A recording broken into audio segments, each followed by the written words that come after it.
नमस्कार दोस्तों, मैं अंकुर उपाध्याय स्वागत करता हूं आप सभी का आपके अपने YouTube channel share market analysis में। दोस्तों यहां पे आप सभी के साथ बात करने वाला हूं। एक तरफ अमेरिका लाइफ हाई पे लाइफ हाई हिट कर रहा है डोनाल्ड ट्रंप साहब के जीतने के बाद, वहीं भारतीय बाजार गिरते हुए दिख रहे हैं और इस रिलेशन को ना समझ पाने की वजह से रिटेल इन्वेस्टर काफी ज्यादा कंफ्यूज और परेशान हो रहा है। हालांकि उन्हें एक चीज तो दिखने लगी है कि भारतीय बाजार वीक है, लेकिन स्टिल एक कंफ्यूजन तो बनता है, यार ऐसा क्यों हो रहा है? अमेरिका तो ऊपर जा रहा है, हम क्यों नीचे जा रहे हैं? फिर ट्रम्प साहब के जीतने से तो हमें भी खुशी होनी चाहिए, डेफिनेटली होनी चाहिए दोस्तों। लेकिन ट्रम्प साहब का मानना ये है कि वो अमेरिका के लिए कुछ बड़े चीजें करेंगे, इसीलिए अमेरिका का बाजार खुश है। और ऑब्वियस है वो उनके प्रेसिडेंट बने तो उनके अपने कंट्री के लिए तो करेंगे ही करेंगे। पहली बात तो मैं आपके साथ शेयर करना चाहूंगा कि ऐसा हो क्यों रहा है, इसको शॉर्ट में समझते हैं। देखो, ट्रंप साहब के जीतने से उनकी कंट्री अगर ऊपर जा रही है तो इसमें किसी को कोई सवाल होना ही नहीं चाहिए, ठीक है जी। ये पॉजिटिव है उनकी कंट्री के लिए, क्योंकि वो जो स्कीम लेके आएंगे वो उनकी कंट्री को काफी ज्यादा फायदा देने वाली है। अब आता है दूसरा सवाल, तो भारतीय बाजार क्यों गिर रहे हैं? हम भी तो अमेरिका को फॉलो ही करते हैं। डेफिनेटली हमारे बाजारों में गिरावट आने के पीछे रीजन हमारे अपने पर्सनल है। फॉर एग्जाम्पल, FIIs हमारे देश में बेच रहे हैं, रिटेल इन्वेस्टर इस समय खरीदने के लिए बिल्कुल तैयार नहीं है, और तीसरी सबसे इंपॉर्टेंट, हमारी कंपनीज की अर्निंग्स भी तो खराब आ रही हैं, ग्रोथ भी तो नहीं दिख रही है कंट्री में इस समय। तो ये एक और मेजर प्रॉब्लम दिख रही है इस समय जो मार्केट में सेलिंग करवा रही है। अब एक और चीजों को देखें कि भारतीय बाजार अमेरिका की तेजी के साथ ऊपर क्यों जाना चाहिए, क्यों हम लोगों को खुशी होनी चाहिए कि ट्रंप साहब जो है ना वो चाइना पे कुछ टैरिफ लगाएंगे, जिससे न केवल भारत को, पूरी कंट्री में जहां जहां से चीजें एक्सपोर्ट होती हैं उन सबको फायदा होगा चाइना में टैरिफ लगने से, चाइना की चीजों पे टैरिफ लगने से, क्योंकि फिर चाइना का मटेरियल हो जाएगा महंगा। उससे सबसे पहले वो फायदा अपने आप को देना चाहेंगे, उसके बाद दूसरी कंट्रीज को जाएगा। तो भारत की बात करूं तो चाइना से जो जो चीज अमेरिका पहुंच रही है उन पे कहीं ना कहीं आप देखोगे टैरिफ बढ़ते हुए, जिससे क्या होगा, उनकी कंट्री को बूस्ट मिलेगा और अदर कंट्रीज को भी बूस्ट मिलेगा जो प्रोडक्ट पहुंचा रही हैं।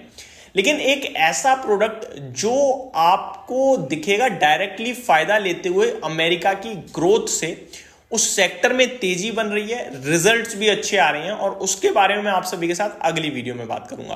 तो ये कुछ मेजर कारण है जिसकी वजह से अमेरिका तो ऊपर जा रहा है और हम लोग फ्लैट हैं, क्योंकि उनके देश में जो हुआ है वो उनके लिए बहुत पॉजिटिव है। हम लोगों को पॉजिटिविटी लेनी चाहिए, लेकिन अभी हमारी खुद की समस्याएं इतनी है कि हम किसी और चीज पर रिएक्ट ही नहीं कर पा रहे हैं। अब आता हूं दोस्तों आगे, पहले अमेरिका के बाजार की बात कर लेते हैं।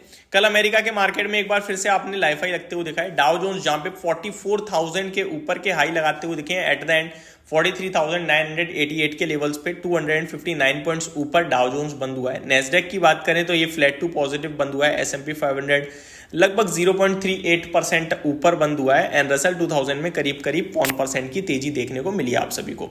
टेस्ला के शेयर ने 1 ट्रिलियन का मार्केट कैप टच कर दिया है दोस्तों, जहां पे खबर आती हुई दिख रही है। टेस्ला हिट्स $1 ट्रिलियन का मार्केट कैप टेस्ला ने हिट कर दिया है। स्टॉक की तेजी कंटिन्यू है जब से ट्रंप साहब जीते हैं, क्योंकि काफी बड़ा सपोर्ट था ट्रंप साहब को एलोन मस्क जी का।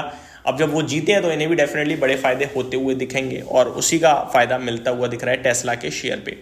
अब अगला सवाल, भारतीय बाजार में क्या करें क्या ना करें? दोस्तों देखो, भारतीय बाजार वीक दिख रहा है, और अब ये वीकनेस कब तक चलेगी इसका जवाब आप, मैं या कोई भी नहीं दे सकता। अभी डेटा खराब आने और शुरू हो सकते हैं तो और ज्यादा गिरावट हो सकती है। अब कौन से डेटा खराब आ सकते हैं उस पर मैं आऊंगा। पहले आपको कल का FIIs का डेटा बताना चाहूंगा। कैश मार्केट में 3404 करोड़ की अगेन सेलिंग कर दी है। फ्यूचर्स में 1460 करोड़ की सेलिंग कर दी है। वहीं DII 1748 करोड़ की बाइंग कर पाई है। अगर आप 2 दिन से नोटिस करो तो FIIs भर भर के बेच रहे हैं, और DIIs 1500-1700 करोड़ के ऊपर पहुंच ही नहीं पा रहे हैं खरीदारी में, जिसमें नॉर्मल केसेस में हम देखते हैं जितना FIIs बेचते हैं उतना ही DIIs खरीद लेते हैं। क्यों नहीं कर पा रहे हैं, यही मेरा अगला टॉपिक है दोस्तों। मैं आपको बताना चाहूंगा, अब जो डेटा आएगा आपके लिए, ये जो मंथ शुरू हो रहा है आपका नवंबर में, इसमें जो डेटा आएगा ना दोस्तों, इस डेटा पे बड़े क्लोजली वॉच करना, क्योंकि म्यूचुअल फंड्स में भी आपको आउटफ्लो होते हुए दिख सकता है।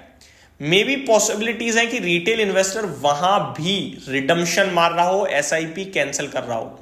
और अगर ऐसा होता है तो डीआईएस के पास अब सफिशिएंट पैसा नहीं होगा कि वो बाजार को गिराने से बचा पाए। पहले एफआईआई को अगर निफ्टी को 1% गिराने के लिए 100 करोड़ का बेचना था, तो अब वो 50 करोड़ का बेचकर भी 1% निफ्टी गिरा सकते हैं। ये एग्जांपल दिया है मैंने केवल। रीजन, क्योंकि पहले डीआईएस के पास भारी भरकम कैश पड़ा था और रिटेल इन्वेस्टर्स दबा के एसआईपी भी कर रहा था, लमसम भी लगा रहा था। अब वो थम गया है और कैश भी खत्म हो गया है, तो अब बाइंग थोड़ी कमजोर पड़ जाएगी और सेलिंग उतनी ही दिखी, तो फिर बाजार के लिए अब दिक्कत हो सकती है। तो ये एक सबसे बड़ा पॉइंट बनेगा और इसको मैं और डिटेल में आप सभी के साथ शेयर करूंगा, क्योंकि ये बहुत इंपॉर्टेंट टॉपिक है।